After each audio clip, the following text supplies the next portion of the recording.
La arrogancia es un narcótico. La trampa de Mallorca. La arrogancia de un hombre es una cosa peligrosa. Para Arturo Vega, era un narcótico cegador. Él estaba en el balcón de la suite del Monarca, con un costo de 20,000 la noche en Villa Alción, con su brazo envuelto alrededor de una mujer que no era su esposa. Había traído a su amante al resort más exclusivo de la isla de Mallorca para celebrar el fin de su matrimonio, asumiendo que su esposa, callada y tímida, estaba en casa, llorando. Estaba a punto de humillarla, de restregarle su nueva vida en la cara. Pero Arturo cometió un error catastrófico. Él asumió que era el depredador, cuando no era más que el necio, caminando directo a la trampa. La lancha rápida surcaba las aguas turquesas del Mediterráneo, su cubierta de caoba brillando como obsidiana pulida. Arturo Vega revisó su reloj, un Patek Philippe Nautilus de oro rosa. Era una declaración de 300,000 euros que gritaba: «He llegado». A su lado, Silvia, embutida en un vestido amarillo canario, ladeaba su teléfono para capturar su perfil contra el espectacular fondo de la Sierra de Tramontana. «¿Es exclusivo, cariño?», preguntó ella, su voz un susurro jadeante. «No quiero ver a ninguna familia». «Villa Alción, amor», replicó Arturo, su voz retumbando con la autosatisfacción de un hombre que acababa de conquistar el mundo. «No es un hotel, es una finca privada. Solo tienen 12 suites. La lista de espera es de 3 años, a menos que seas yo». Por supuesto, él había aprovechado un trimestre espectacular en su fondo de cobertura, Vega Capital, para presionar al conserje de su banco privado y asegurarse la reserva. Este viaje era una celebración, una vuelta de victoria. 2 días antes, había ordenado a sus abogados entregarle los papeles de divorcio a su esposa, Amalia. Amalia. El nombre le sabía a ceniza en la boca. Aburrida, Paige, la predecible Amalia. Ella era la mujer con la que se había casado 15 años atrás, una fusión estratégica de su ambición de nuevo rico con el apellido tranquilo y respetable de la familia de ella. Ella había sido el contrapeso que había necesitado entonces, pero ahora era solo peso muerto. Pasaba sus días administrando el family office de su familia, una pequeña y pintoresca herencia que él nunca se molestó en investigar, y participando en filantropía discreta. Era un fantasma en su mansión minimalista, una mujer que vestía cashmere en tonos neutros y nunca, jamás, levantaba la voz. Silvia era lo opuesto. Era ruidosa, exigente y espectacularmente bella. Era un trofeo viviente, la prueba de su éxito. La lancha disminuyó la velocidad, acercándose a un muelle de piedra envuelto en glicinas ancestrales. Un hombre con un traje de lino impecablemente cortado estaba esperando. Este era Javier Soler, el director general. «Señor Vega, bienvenido a Villa Alción», dijo Soler, su sonrisa cortés pero carente de calidez. «Tenemos la suite del Monarca», anunció Arturo, no como una pregunta, sino como una declaración. «Por supuesto, señor, si desea seguirme». Los jardines eran magníficos, un paraíso escalonado de cipreses y azaleas en flor. Arturo sintió una oleada de poder. Este era su mundo ahora. Mientras eran conducidos a la villa principal, un palacio reconvertido del siglo XVII, Arturo se detuvo. «Mis maletas», espetó, señalando hacia el muelle. «Ya están en su suite, señor», respondió Soler con suavidad. La suite del Monarca era más grande que su primer apartamento.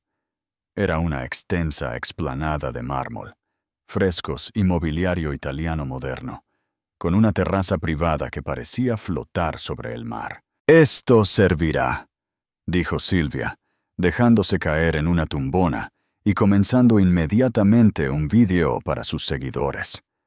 Arturo, mientras tanto, acorraló a Soler.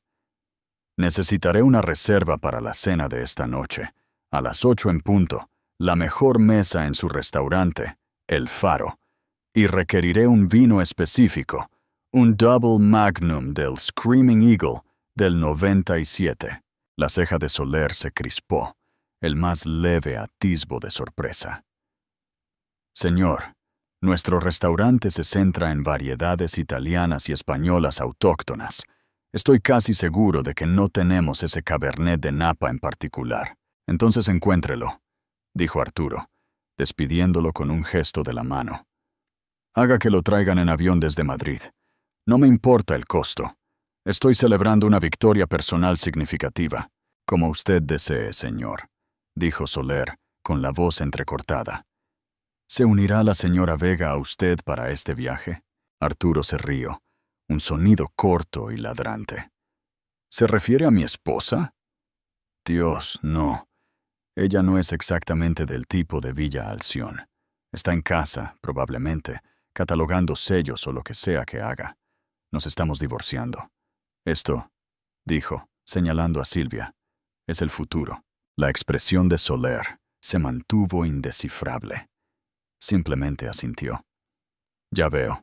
Disfrute de su estancia, señor Vega. Cuando el gerente se fue, Arturo descorchó la botella de champán de cortesía. Se sentía invencible. Tenía su juventud, o un semblante de ella, una impresionante amante y una fortuna en rápida expansión. Por fin había cortado el cordón de su aburrido matrimonio sin pasión. Levantó su copa hacia Silvia. Por los nuevos comienzos, brindó. Por nosotros, se rió ella, chocando su copa contra la de él. Desde el mar, el distante rumor del motor de otra lancha se acercaba. Pero Arturo, perdido en su propio reflejo en la ventana, no le prestó atención. Las primeras 24 horas fueron un borrón de indulgencia decadente, precisamente como Arturo había planeado. Él y Silvia fueron deliberadamente, extravagantemente ruidosos. Monopolizaron la piscina infinita principal, tomando interminables fotos y pidiendo magnums de rosé antes del mediodía. Arturo atendió llamadas de trabajo en la piscina, gritando instrucciones agresivas a sus operadores en Nueva York sobre la venta en corto de una nueva acción tecnológica. «¡Vamos a desangrarlos, Roberto!», gritó por teléfono, disfrutando de las muecas de una pareja de ancianos que leía cerca. Silvia, por su parte, trataba al personal con un desdén casual que reflejaba el de Arturo. Devolvió un plato de jamón ibérico y melón, porque el melón estaba demasiado naranja. Se quejó de que el número de hilos de las toallas de la piscina era aceptable, pero no increíble. A Arturo le encantaba. Le encantaba su sentido de superioridad. Reflejaba el suyo propio. Esa noche se prepararon para su cena en el Faro. Arturo se estaba abrochando su Patek cuando su abogado, Esteban, llamó desde Nueva York. «Arturo», solo para confirmar. Los papeles fueron entregados en la residencia de Amalia esta mañana. El notificador señaló que ella los aceptó personalmente. «¿Y? ¿Lloró? ¿Se desmoronó?», preguntó Arturo, enderezando su corbata de seda. El notificador solo dijo que fue educada. Firmó la recepción y cerró la puerta. Arturo se burló. «Educada, por supuesto. Probablemente ya llamó a su madre y se retiró a la casa familiar en La Moraleja. Patética. Bien. Cuanto antes acepte esto, más rápido podré finalizar el acuerdo. Dale la casa. No me importa. Compraré 3 más. Sobre el acuerdo, Arturo». Esteban hizo una pausa. Sus abogados aún no han respondido, pero el acuerdo prematrimonial es de hierro. Ella recibe la casa y la pensión alimenticia estipulada. Tus activos principales, el fondo, están completamente protegidos. «Exacto», dijo Arturo. Ella fue una agradable distracción. pero no puede competir en las grandes ligas. Ahora, si me disculpas, Esteban, tengo una botella de 10.000 euros esperándome. Colgó y se giró hacia Silvia, que se estaba aplicando una última capa de brillo labial. Está hecho, dijo. El ancla ha sido cortada oficialmente. Descendieron por la gran escalera hacia el restaurante. El maître d' los condujo a la mejor mesa, ubicada en un pequeño balcón privado, con vistas a las luces centelleantes del puerto de Andrax, al otro lado de la bahía.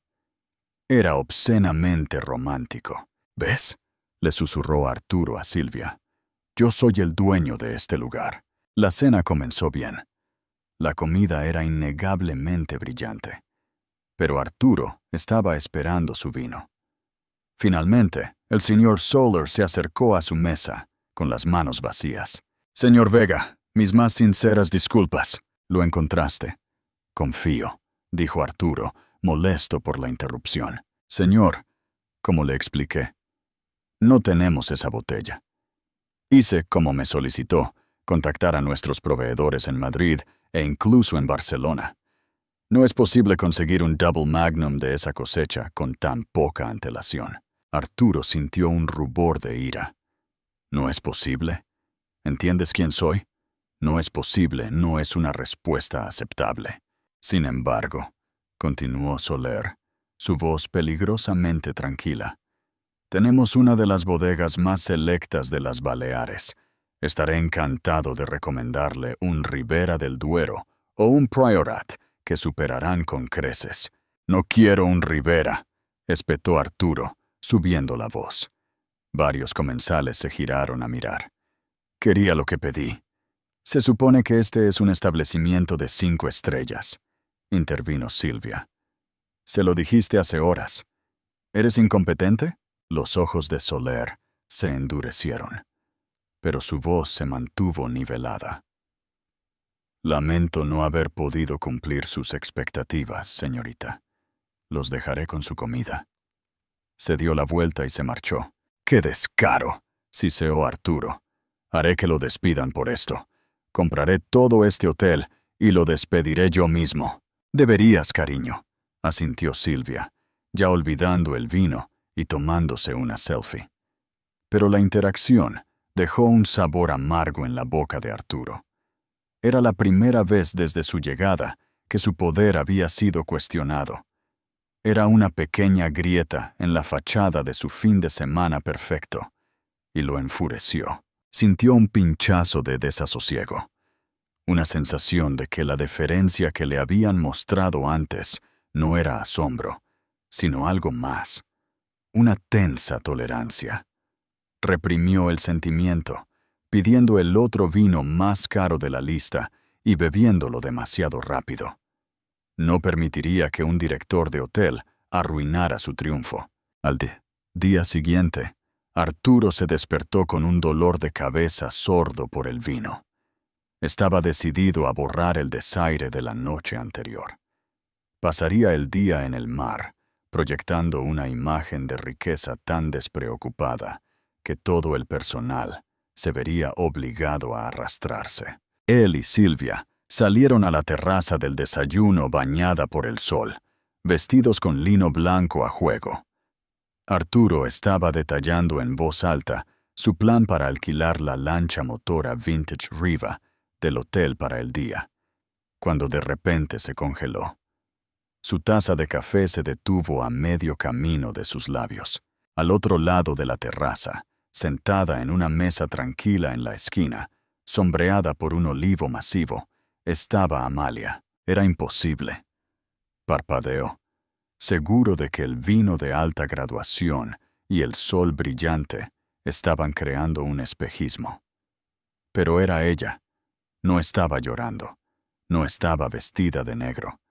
Llevaba una simple y elegante blusa de seda color crema y pantalones blancos. La europeana, registró distraídamente. Su cabello castaño estaba recogido en un simple moño. Estaba leyendo un libro y tomando un espresso. Se veía pacífica. Silvia, ajena, seguía hablando. Y quiero que empaquen una canasta enorme con caviar y esos pequeños sándwiches y...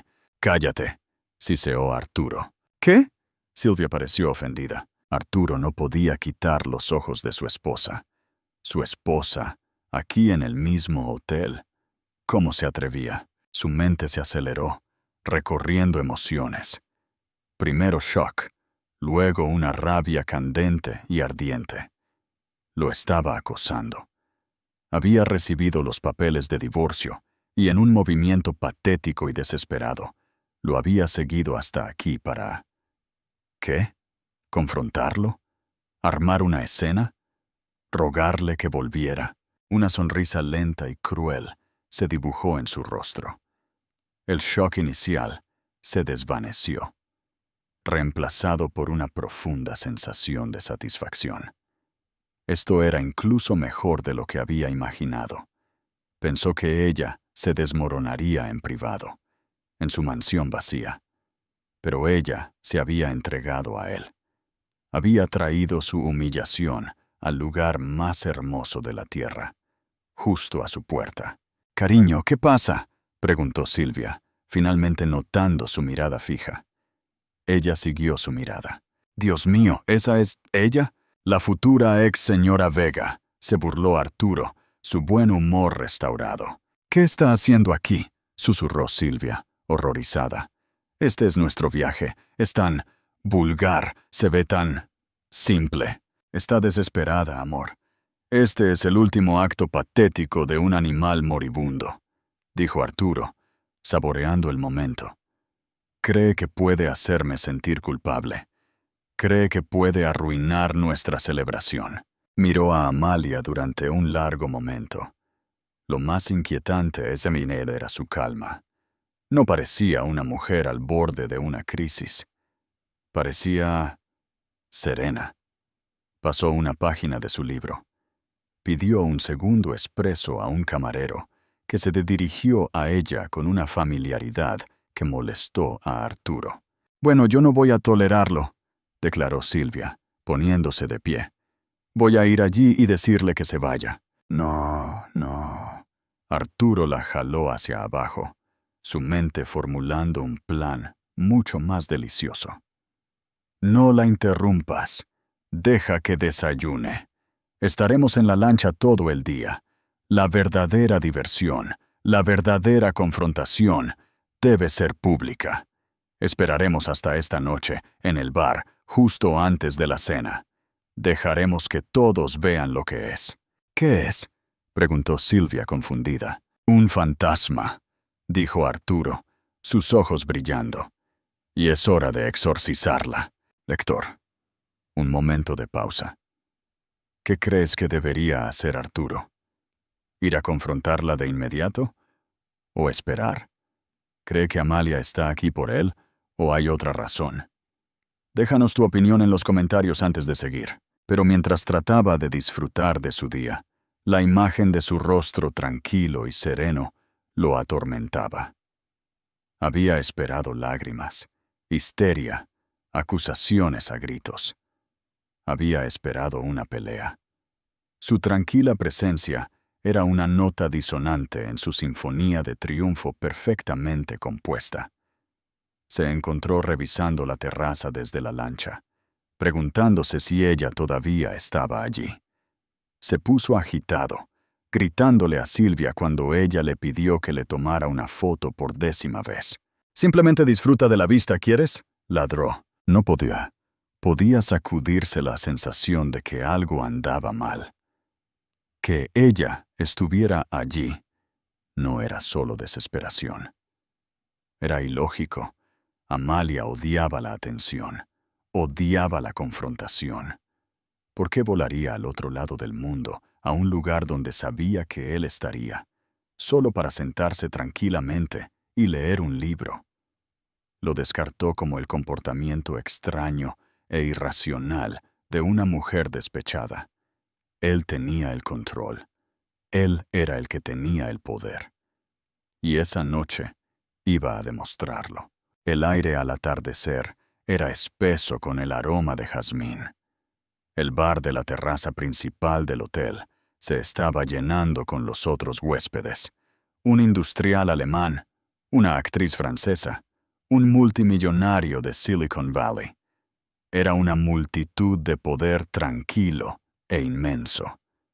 Este era el escenario que Arturo había elegido. Él y Silvia tomaron un sofá central, pidiendo el champán más caro. Vio a Amalia entrar en la terraza. Estaba sola. Se había cambiado a un vestido de seda azul marino simple, sin joyas, salvo por su sencillo anillo de bodas de oro, que giraba pensativamente, y un par de aretes de perlas simples. Tomó una mesa pequeña junto a la balaustrada, con vistas al mar. Pidió un vaso de agua con limón. «Ni siquiera está bebiendo», susurró Silvia disgustada. «Es como si estuviera tratando de ser aburrida». «Es la hora del espectáculo», dijo Arturo, poniéndose de pie.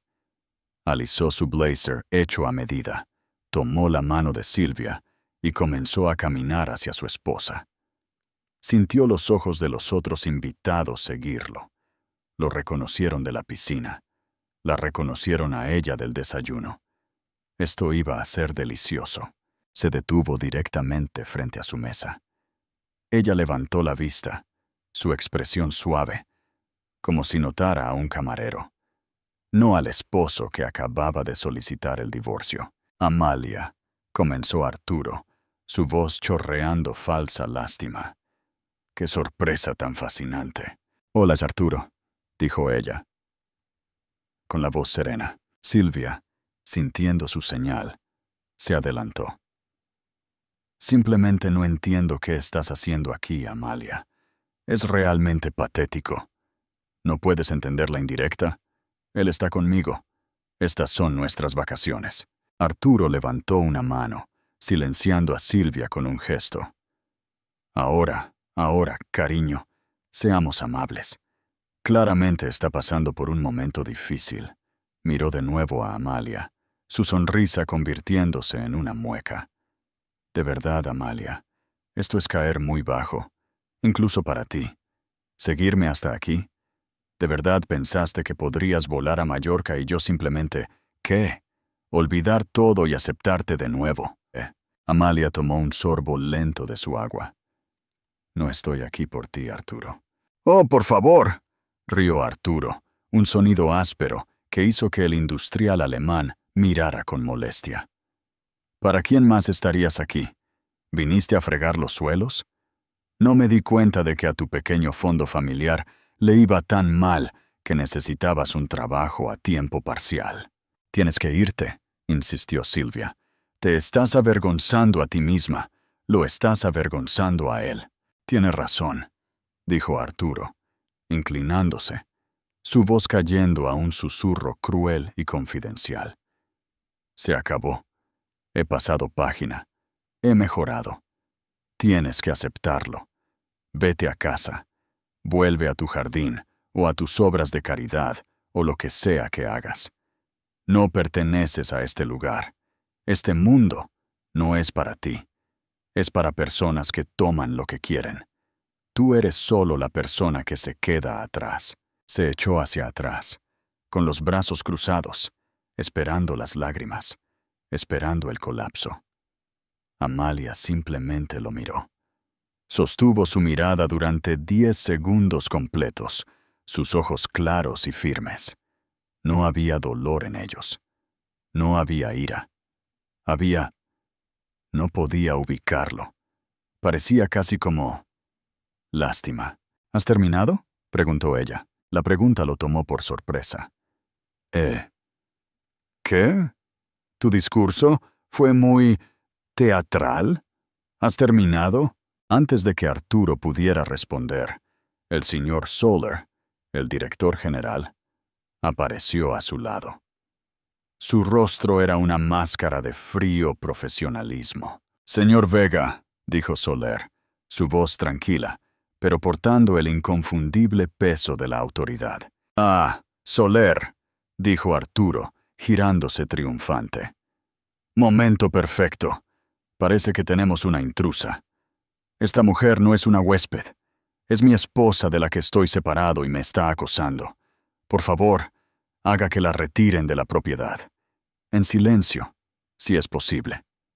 Me siento generoso. Silvia sonrió con suficiencia, sacando su teléfono, sin duda para filmar el paseo de la vergüenza. Soler no miró a Amalia.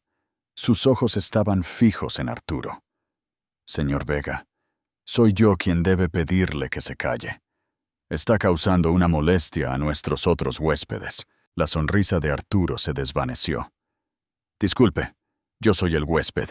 Ella es la intrusa. Sácala. Ahora. Me temo que usted está equivocado, señor, dijo Soler. La señora Vega es nuestra huésped. Usted es el que ya no es bienvenido. La terraza se quedó en silencio. El único sonido era el suave murmullo del agua del mar contra las paredes de piedra debajo. Arturo sintió un escalofrío, una repentina y enfermiza caída en su estómago, como un ascensor defectuoso. ¿Qué? ¿Qué acabas de decir? Dijo que no eres bienvenido, Arturo, dijo Amalia, finalmente dejando su vaso de agua. Se puso de pie. Era más baja que él, pero de repente pareció dominar toda la terraza. Esto es ridículo, balbuceó Arturo, buscando apoyo a su alrededor. Los otros huéspedes miraban deliberadamente hacia otro lado, fingiendo estar fascinados por sus aceitunas. Tengo la suite del monarca. Estoy pagando 20,000 la noche. No puedes. Soler, ¿estás loco? ¿Sabes quién soy? Me temo que sí, señor Vega, dijo Soler. Y estoy actuando bajo órdenes directas de mi empleadora. Entonces trae a tu empleadora, rugió Arturo. Está parada justo frente a él, dijo Amalia. El mundo pareció inclinarse. Arturo la miró. Miró a Soler. Volvió a mirarla. Los puntos se conectaron, pero la imagen que formaron era imposible. Tú no eres. ¿Qué? Preguntó Amalia. ¿Una huésped? Tienes razón, no lo soy. No he sido una huésped aquí durante 6 semanas. Se dirigió al gerente. Javier, ¿cómo van las nuevas renovaciones de cocina en el Faro? Vi las facturas de las nuevas estufas Multani. Están funcionando maravillosamente, señora Vega, respondió Soler, su voz ahora llena de la calidez que había estado ausente antes. Los chefs están extasiados. Su elección fue, como siempre, perfecta. Señora ¿Vega? Susurró Arturo. El nombre resonó en sus oídos. Soler lo había usado antes, en el muelle, pero él había asumido. Lo compré, Arturo, dijo Amalia, su voz plana como si hablara del tiempo. Villa Alción, y las 2 propiedades más pequeñas en Sevilla, y el viñedo en La Rioja. Mi pintoresco pequeño family office, como lo llamaste, decidió expandir su cartera de hospitalidad. Esto, señaló la impresionante villa que los rodeaba, es una de sus adquisiciones más pequeñas y recientes. La boca de Arturo se abrió y se cerró. No salió ningún sonido. Tú estás mintiendo, finalmente logró decir. Esto es una broma enferma y retorcida. ¿Lo estoy? Amalia metió la mano en su bolso Bottega Veneta y sacó una única tarjeta llave. Era una tarjeta de metal, negra y pesada. Esta es la anulación maestra. Abre todas las puertas de este hotel, incluyendo, creo, la suite del monarca. Se giró hacia Soler. Javier, el señor Vega y su invitada harán el check-out inmediatamente. Espera, chilló Silvia, finalmente encontrando su voz. Su rostro estaba pálido por el shock. No puedes hacer esto. Tenemos una reserva, hemos pagado. Al contrario, dijo Amalia, fijando su fría mirada en Silvia. Su reserva, que estaba vinculada a la cuenta corporativa del señor Vega, fue cancelada esta mañana. En cuanto al pago, miró a Arturo.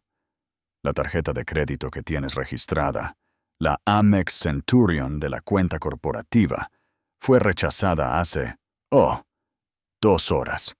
Una caída bastante precipitada en tu crédito disponible, parece. Esto era lo que Arturo no podía entender. ¿Rechazada?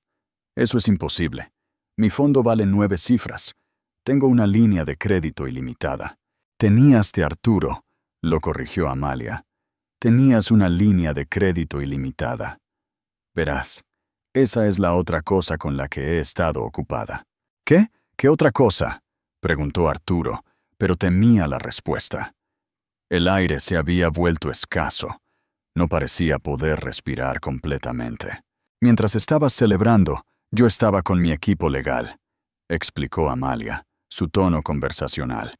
Siempre fuiste tan descuidado con el papeleo, Arturo.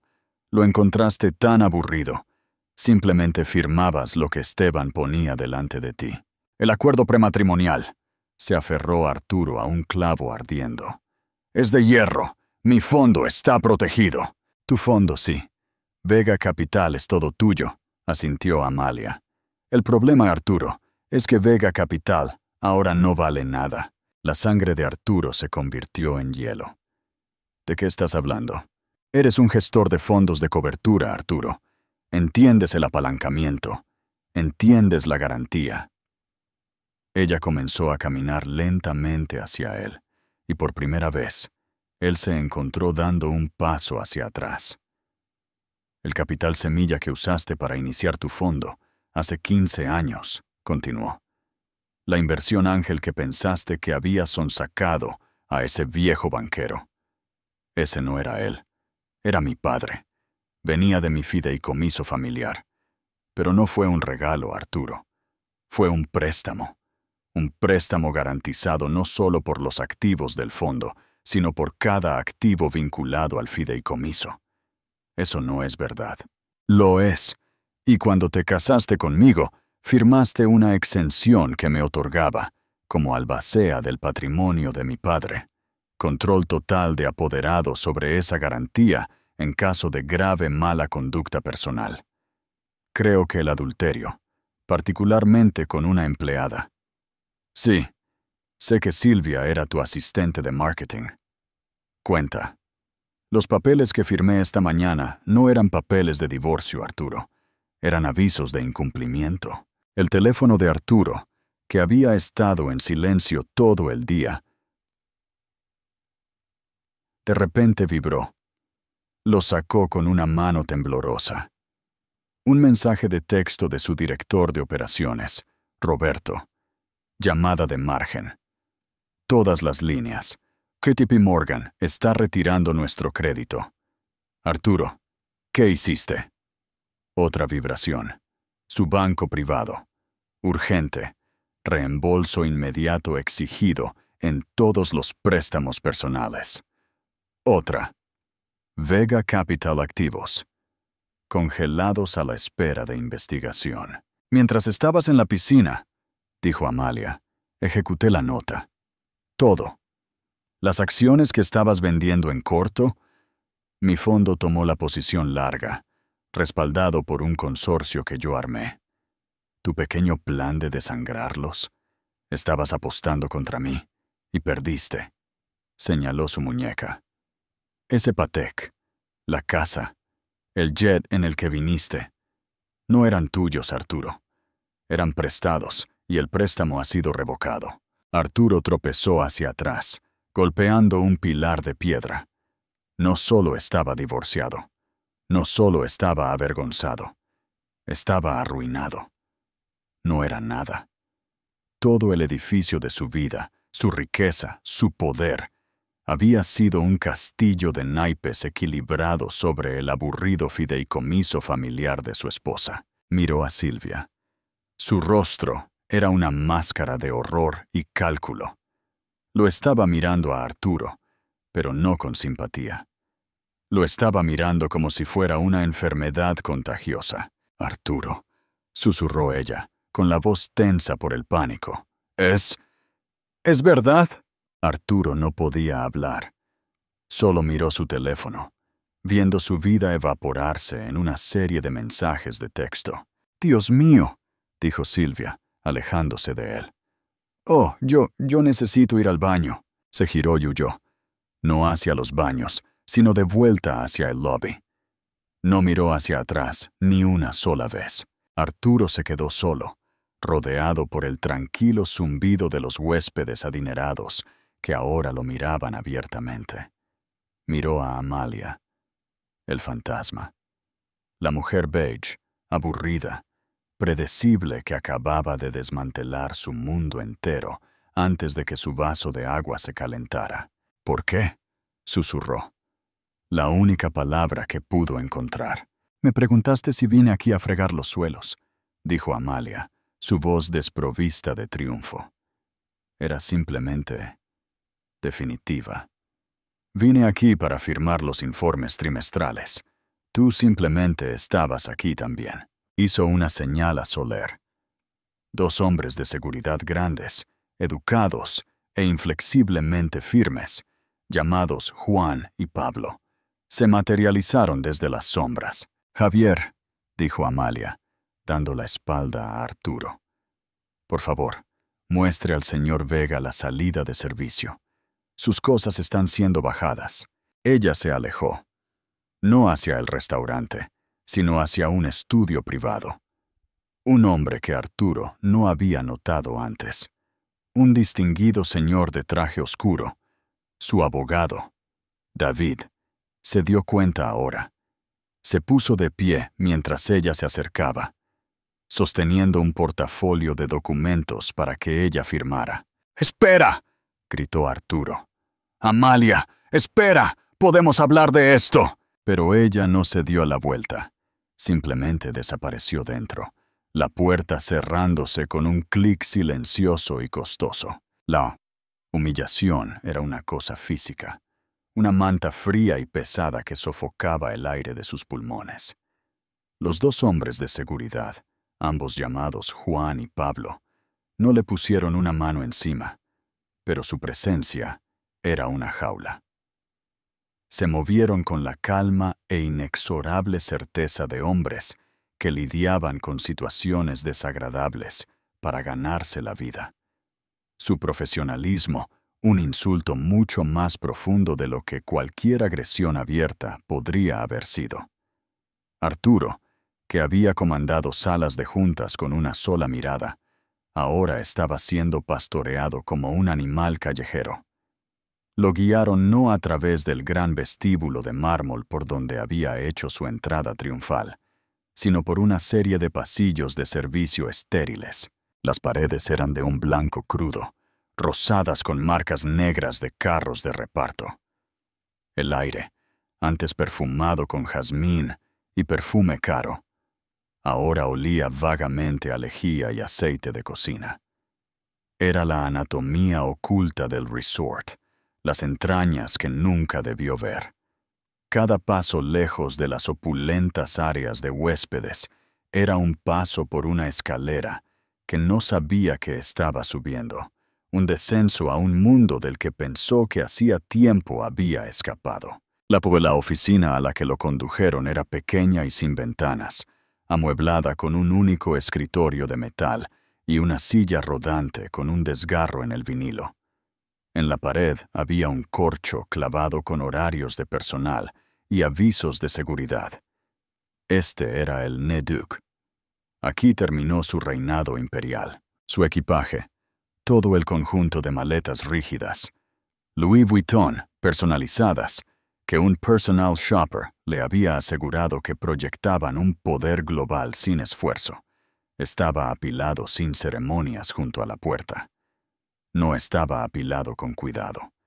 Estaba tirado, un monumento a su estatus caído. Un miembro junior del personal, un joven llamado Pablo, con ojos nerviosos y una expresión cuidadosamente neutral, lo estaba esperando. Evitó mirar directamente a Arturo, concentrándose en una tableta que sostenía con ambas manos. «Señor Vega», comenzó Pablo, su voz apenas un murmullo. El instinto de Arturo, el reflejo gruñendo y acorralado de un rey depuesto, fue arremeter. No me llames señor Vega. Que baje Soler. Tráeme al dueño. Esto es un ultraje. Pablo se encogió, pero se mantuvo firme. Los Juanes, parados junto a la puerta,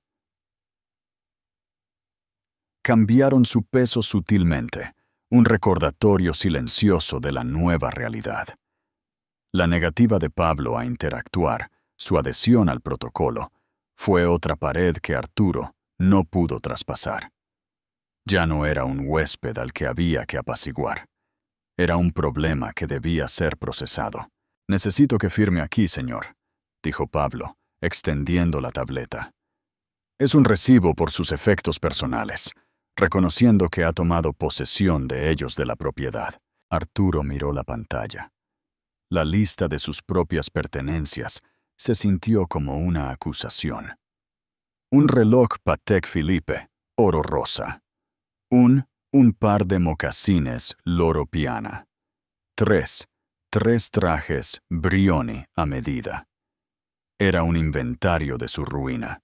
Agarró el estilete, su mano temblando con temblores tan violentos que su firma fue una cicatriz dentada e ilegible en la pantalla. Empujó la tableta hacia el chico. Pablo la tomó. Sus ojos parpadearon por un momento. Pareció armarse de valor para la siguiente parte. «Señor, su asociada, la señorita Silvia, le dejó un mensaje». Un destello de algo patético y desesperado se encendió en el pecho de Arturo. Esperanza. Tal vez había cambiado de opinión. Tal vez lo estaba esperando. Había arreglado un coche. Tal vez todo era un terrible malentendido. «¿Qué es? ¿Consiguió un taxi? ¿Dónde está?» Pablo tragó, su mirada fija en un punto de la pared justo por encima del hombro de Arturo. Ella dijo, y estas fueron sus palabras: «Señor, no me contactes, nunca». Las palabras golpearon a Arturo con la fuerza de un golpe físico. «Nunca. No, lo siento, no te llamaré, sino una ruptura final y brutal». La vio ahora con horrible claridad, no como una pareja, ni siquiera como una amante, sino como un parásito que acababa de separarse de un huésped moribundo. Él la había visto como un premio que había ganado. Ella lo había visto como una posición que había ocupado temporalmente. Como si quisiera retorcer el cuchillo, Pablo deslizó un pequeño sobre sellado sobre el escritorio. El papel era el mismo grueso y cremoso utilizado para los menús del restaurante. Arturo lo abrió con dedos torpes. Dentro no había una nota de disculpa o explicación. Era una factura. Era una lista detallada de cada gasto extra que él y Silvia habían consumido desde su llegada. Todo estaba allí en tinta negra, nítida e implacable. Los 4 magnums de Taittinger Rosé junto a la piscina, las gafas de sol Dior de emergencia que Silvia había insistido en comprar en la boutique del hotel, el masaje en pareja que ni siquiera había querido, el ridículamente caro plato de melón que ella había devuelto. Cada cargo era un pequeño monumento a su propia estupidez. Escaneó hasta la línea inferior, un número que habría sido trivial para él esa misma mañana. 22.480 euros. Debajo, sellado en un rojo cruel y acusador, había 2 palabras. Pago rechazado. «Mis tarjetas. Debe haber un error», tartamudeó, la mentira con sabor a ácido en su boca. Sabía que no había error. Podía sentir la guillotina digital que Amalia había dejado caer, separándolo de la red financiera global. «Estamos al tanto de la situación, señor», dijo Pablo, su voz suave, con lo que podría haber sido lástima. Las instrucciones de la señora Vega fueron ponerlo en su cuenta. «Esta copia es para sus registros». «Para tus registros, una última pieza de papeleo burlona para el hombre que ahora era una no entidad». Arrugó la factura en su puño. el papel grueso resistiéndose, un eco final de la calidad que ya no podía pagar. Uno de los Juanes abrió la puerta de servicio, revelando no los terrenos cuidados e iluminados de la finca, sino un camino oscuro y lleno de grava que corría al lado del edificio. El opulento paraíso con aroma a jazmín que había habitado hacía solo unos minutos era un mundo de distancia. Aquí, el aire era fresco y olía a tierra húmeda y al leve y desagradable olor de una fila de contenedores de basura cercanos. «El muelle del ferry público está por ahí», dijo el guardia de seguridad, su voz plana y final. Señaló hacia la oscuridad opresiva. «Es una caminata de 20 minutos». Las palabras flotaron en el aire, absurdas e imposibles. «¿Una caminata?» La voz de Arturo se quebró. «No puedes hablar en serio. Necesito un coche. Llámame un taxi, una lancha. Pagaré», agregó. Las palabras huecas incluso para sus propios oídos. «No somos un servicio de taxi, señor», replicó el guardia sin un atisbo de emoción. Él y su compañero retrocedieron. La pesada puerta de servicio se cerró, y la cerradura se activó con un golpe metálico definitivo que resonó en el silencio repentino. Fue el sonido de su vieja vida, siendo sellada para siempre. Estaba solo. Verdadera. Absolutamente solo en la oscuridad, rodeado de equipaje que representaba una fortuna que ya no poseía. Miró sus manos, luego el traje Brioni, que de repente se sentía como un disfraz barato. Tenía que mover las maletas él mismo. El pensamiento era paralizante. Se agachó, su espalda protestando, y agarró el asa de la maleta más grande. Era increíblemente pesada. Gruñó, tirando de ella unos metros por el camino de grava, las pequeñas ruedas atrapándose y raspando en las piedras. Tuvo que detenerse, respirando pesadamente, el sudor perlado en su frente. Se puso en marcha para la larga y humillante caminata, arrastrando la maleta detrás de él, sus ruedas traqueteando el único sonido que acompañaba a sus jadeos. El camino era desigual, y tropezó 2 veces. Sus mocasines de suela fina no ofrecían protección contra las piedras afiladas. Cada paso doloroso era una nueva humillación. Desde arriba podía escuchar los sonidos débiles y elegantes del mundo del que había sido expulsado, el murmullo sofisticado de la conversación, el tintineo de copas, las suaves notas de un cuarteto de cuerda tocando en la terraza. Imaginó a los otros huéspedes, el industrial alemán, la actriz francesa, mirando su sofá vacío, tal vez compartiendo un breve y compasivo susurro antes de volver a su champán. Ya era un fantasma, una anécdota de advertencia para ser saboreada brevemente. Mientras el camino se curvaba hacia el frente de la finca, vio el muelle principal, iluminado por lámparas de hierro forjado. Un elegante taxi acuático privado, su cubierta de caoba reluciente, se estaba alejando. Instintivamente se agachó detrás de un grueso ciprés, su corazón latiendo con una vergüenza nueva y más aguda. Vio un destello de tela amarillo canario. Era Silvia. No estaba sola. Se estaba riendo. Un sonido brillante y tintineante que se transmitía sobre el agua. Su brazo estaba entrelazado con el del industrial alemán, un hombre cuyo nombre, Arturo, ni siquiera podía recordar. El hombre era mayor, con una postura tranquila y segura que hacía que la propia fanfarronería de Arturo pareciera infantil en retrospectiva. Estaba escuchando a Silvia, asintiendo, su expresión de indulgencia divertida. Era la misma mirada que Arturo había llevado solo ayer. Estaba viendo su propio papel siendo reasignado en tiempo real. Silvia apoyó la cabeza en el hombro del hombre, Lo miró con ojos grandes y adoradores, y luego se fueron, la lancha acelerando hacia la oscuridad, dejando una estela brillante en el agua negra. Ni siquiera había mirado hacia atrás. Arturo le vino una ola de náuseas.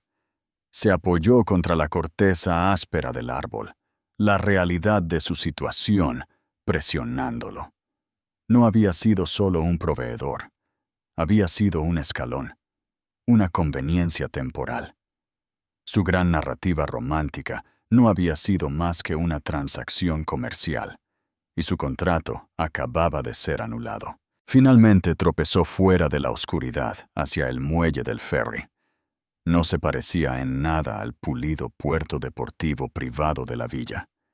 Era una tosca plataforma de madera, desgastada y astillada, con una única luz fluorescente zumbante que atraía una nube de polillas. Algunas otras personas esperaban, una joven pareja con mochilas, una anciana con una bolsa de la compra, un pescador local fumando un cigarrillo. Lo miraron, a su traje ridículamente caro y su montaña de equipaje, con curiosidad abierta. Era un espectáculo de fenómenos, el hombre que se había caído del cielo. Se sentó en su maleta, el monograma AB pareciendo burlarse de él. Muy por encima, en la colina, Villa Alción. Brillaba como una constelación privada. Podía ver las luces encendidas en la suite del monarca, su suite, donde las amas de llaves ya estaban borrando cualquier rastro de su existencia. Entonces, sus ojos se sintieron atraídos por un conjunto diferente de ventanas, en un ala de la villa que ni siquiera sabía que existía. Una gran oficina en la esquina, con las luces encendidas. Una silueta se movió hacia la ventana. Era Amalia. No lo estaba mirando hacia abajo. Estaba mirando hacia la vasta y oscura extensión del mar. Su mar. Sostenía un teléfono en la oreja, asintiendo ocasionalmente. El señor Solar estaba respetuosamente a unos metros de distancia, sosteniendo una carpeta. Su abogado, David, también estaba allí, señalando algo en un gran plano extendido sobre una mesa. Estaban trabajando. Estaban construyendo. Esto no era el final de una historia para ella. Era solo otro martes por la noche. Ella era una emperatriz en su sala de guerra, y él había sido un bufón jugando en su patio, completamente ajeno a la escala de su poder. El pintoresco pequeño family office era una empresa global, y él no había sido más que un activo menor y mal portado. Su arrogancia, su desprecio por ella, su aventura, no fueron grandes traiciones que le habían roto el corazón. Eran simplemente pasivos en un balance, y ella, la consumada gestora, finalmente los había liquidado. La bocina del ferry sonó, un sonido fuerte y feo que lo sobresaltó. El barco, una embarcación grande, funcional y totalmente carente de glamour, se acercó al muelle. Se puso de pie, con las piernas rígidas, y comenzó el laborioso proceso de subir su equipaje a bordo, chocando con los otros pasajeros, murmurando disculpas que se sentían extrañas en su lengua. Encontró un banco de plástico duro en la cubierta al aire libre y se desplomó en él. Los motores cobraron vida, y el ferry se alejó de la orilla. Vio cómo las luces de Villa Alción se hacían más y más pequeñas, hasta que fueron solo otro destello en el horizonte. El viento frío azotaba el agua, congelándolo a través de su fina chaqueta de traje. Se llevó la cabeza a las manos, la factura arrugada e inútil todavía agarrada en su puño. No solo había sido desalojado, había sido vuelto obsoleto, había sido borrado.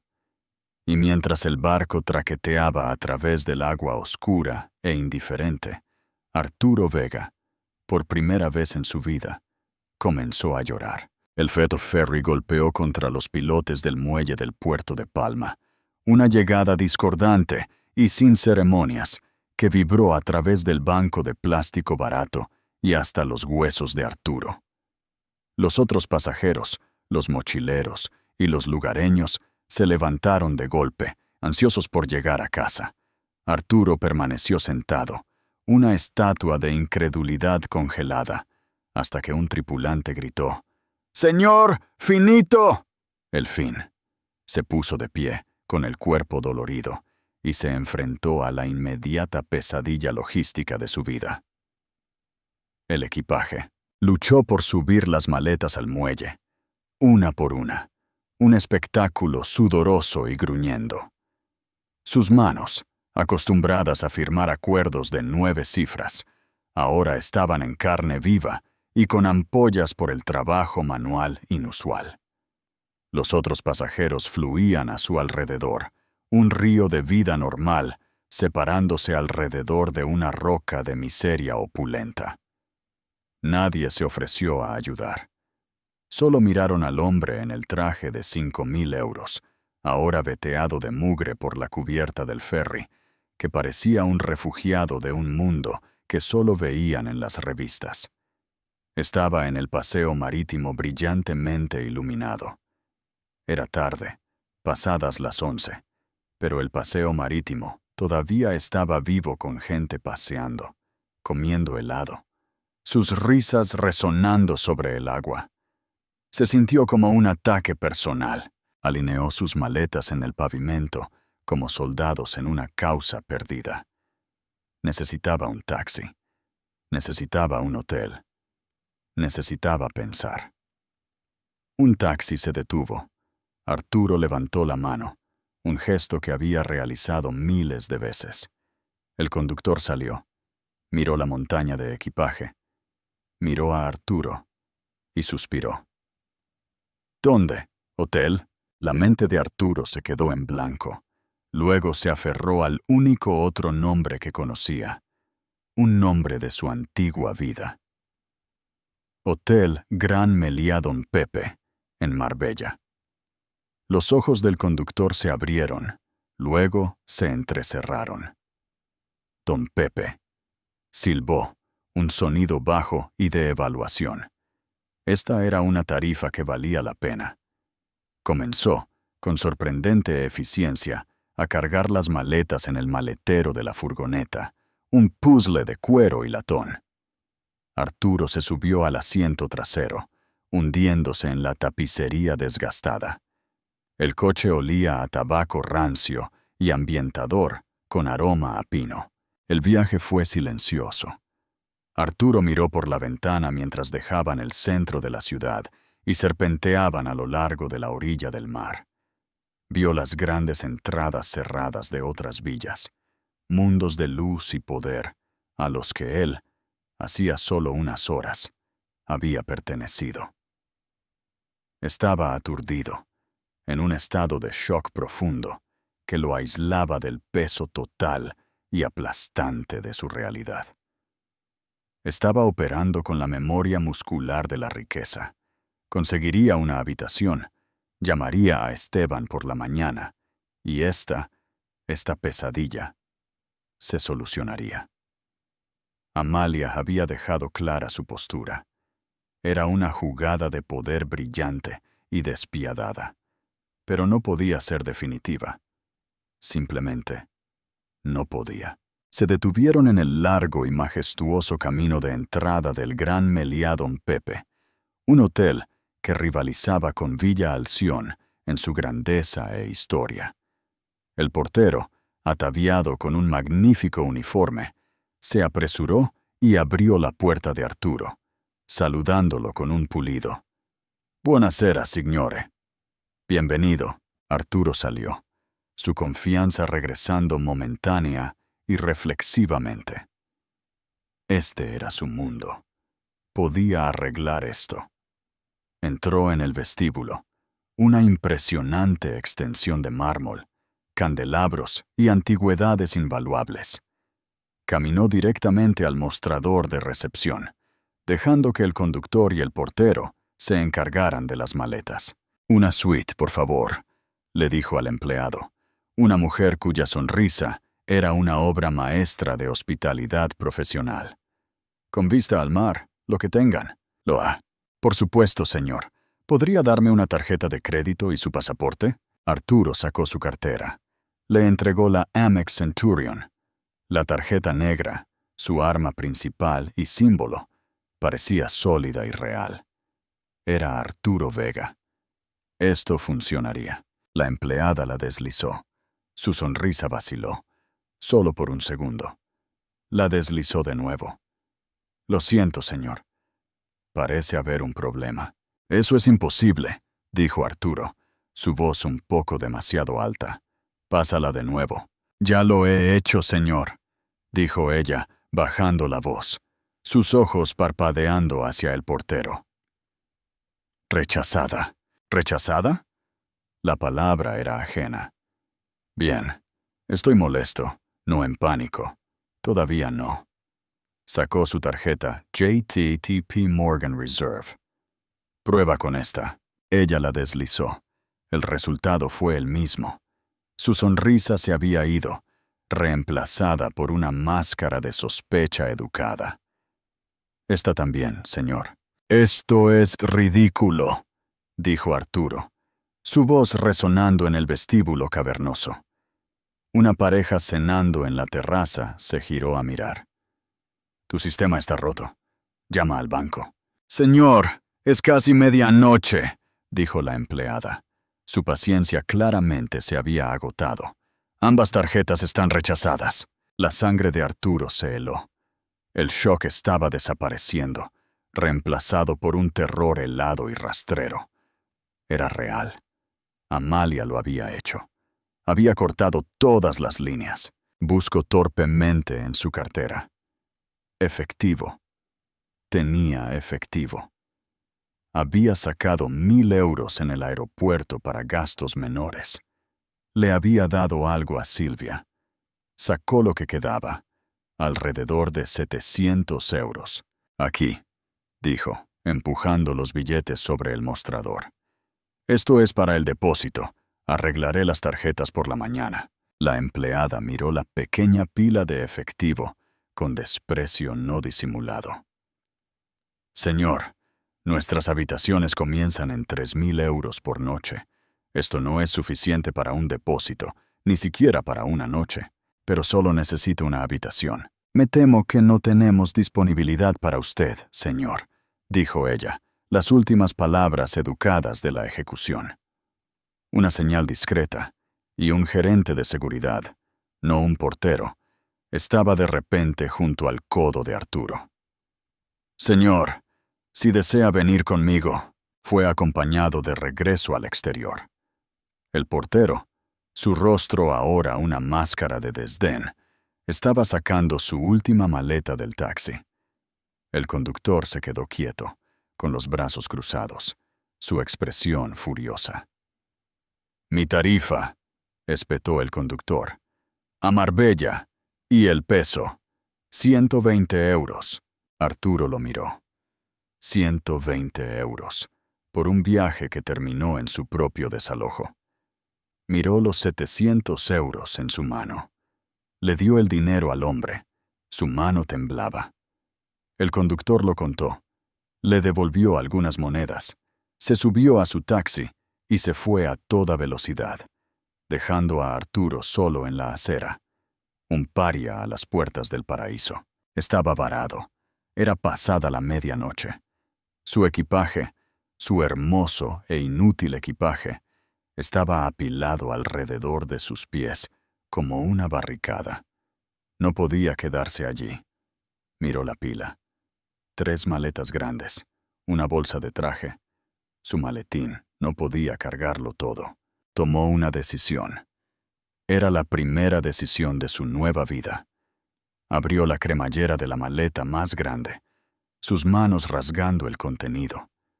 Sacó un par de jeans, una simple camiseta polo, su neceser y su portátil.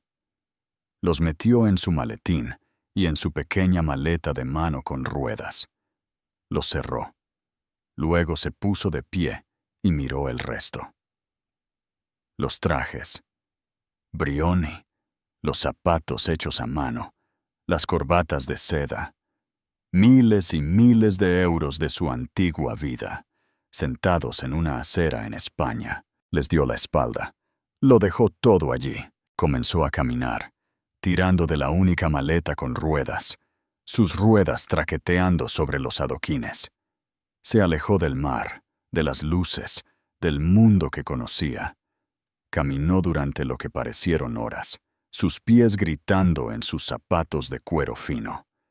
Se dirigió hacia el único lugar que sabía que estaría abierto, la estación de tren. El área alrededor de la estación era un mundo diferente. Las grandes villas dieron paso a bloques de apartamentos anodinos de los años 60. El olor a jazmín fue reemplazado por el olor a diésel y cerveza rancia. Encontró lo que estaba buscando, un pequeño albergue de 2 estrellas con un letrero de neón parpadeante que simplemente decía «Hotel». Empujó la puerta de cristal.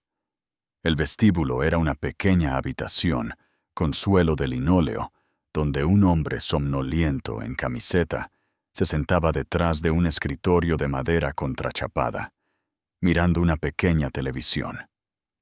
El hombre levantó la vista, sus ojos asimilando el traje caro y sucio de Arturo y su única maleta de ruedas de alta gama. Era una combinación que gritaba problemas. ¿Habete una cámara?, preguntó Arturo, su voz un graznido seco. «Do you have a room?», gruñó el hombre. «O tanto euro. 80 euros. In advance». Arturo sacó el efectivo restante. Le quedaban poco más de 500 euros. Peló los billetes y se los entregó. El hombre los tomó, los contó y empujó una llave por el escritorio. Estaba atada a un gran llavero de plástico rojo con el número de habitación 3B escrito en él con marcador descolorido. «Terzo piano», dijo el hombre, señalando un ascensor diminuto, como un ataúd. El ascensor se sacudió hasta el 3er piso, el olor a cigarrillos rancios espeso en el aire. Encontró la habitación 3B. La llave apenas funcionó en la cerradura, pero después de una lucha, la puerta se abrió. La habitación era una celda. Estaba dominada por una cama doble abultada, cubierta con una colcha delgada, marrón y naranja. Una sola bombilla desnuda colgaba del techo. El baño era un pequeño cubículo de plástico, con una luz fluorescente parpadeante, que zumbaba como un insecto enojado. La única ventana no daba al mar, sino a un callejón estrecho y oscuro, donde se escuchaba el ruido de los contenedores y una discusión distante en español. Arturo entró. Dejó caer la maleta con ruedas. No encendió la luz principal, dejando la habitación en el tenue resplandor del callejón. Se sentó en el borde de la cama abultada. Los resortes chirriaron en protesta. Estaba solo. Estaba en un hotel barato cerca de una estación de tren. Tenía 500 euros a su nombre.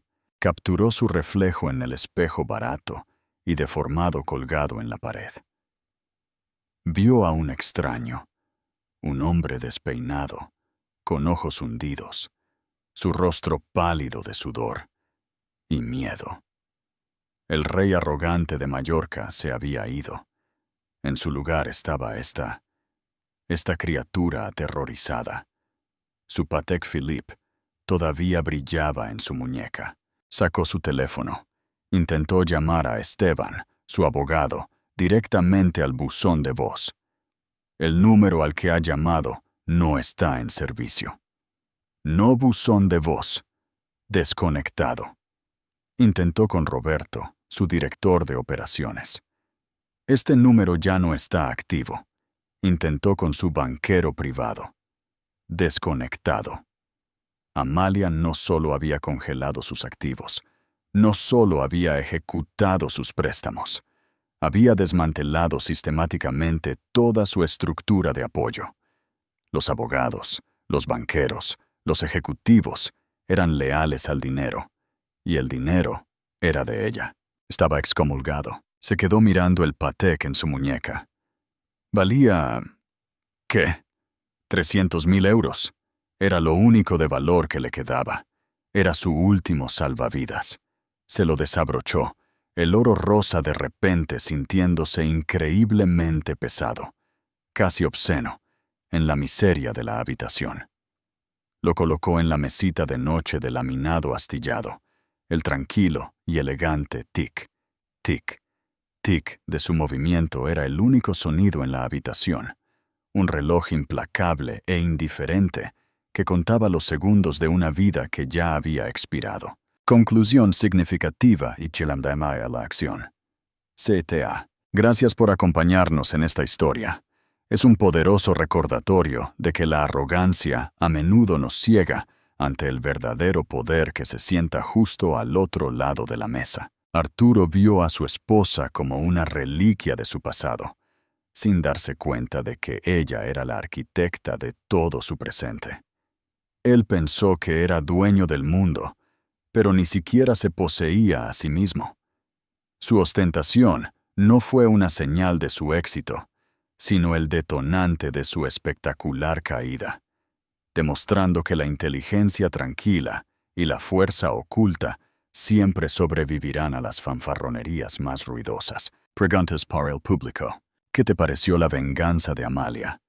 ¿Fue una ejecución perfectamente planificada o un movimiento calculado que había estado planeando durante años desde su pequeño family office? Si hubieras sido Arturo, ¿cuál habría sido tu primer paso después de que el taxi se fuera? ¿Llamar a un amigo o ir a la policía? Déjanos tus pensamientos en los comentarios de abajo. Si disfrutaste de esta historia de justicia dramática e increíbles giros de guión ambientada en el Mediterráneo, por favor, haz clic en el botón Me gusta, comparte este video con alguien a quien le encante una buena historia, y lo más importante, haz clic en suscribirse y activa todas las notificaciones. Tenemos nuevas historias cayendo cada semana, y no querrás perderte lo que sucede después.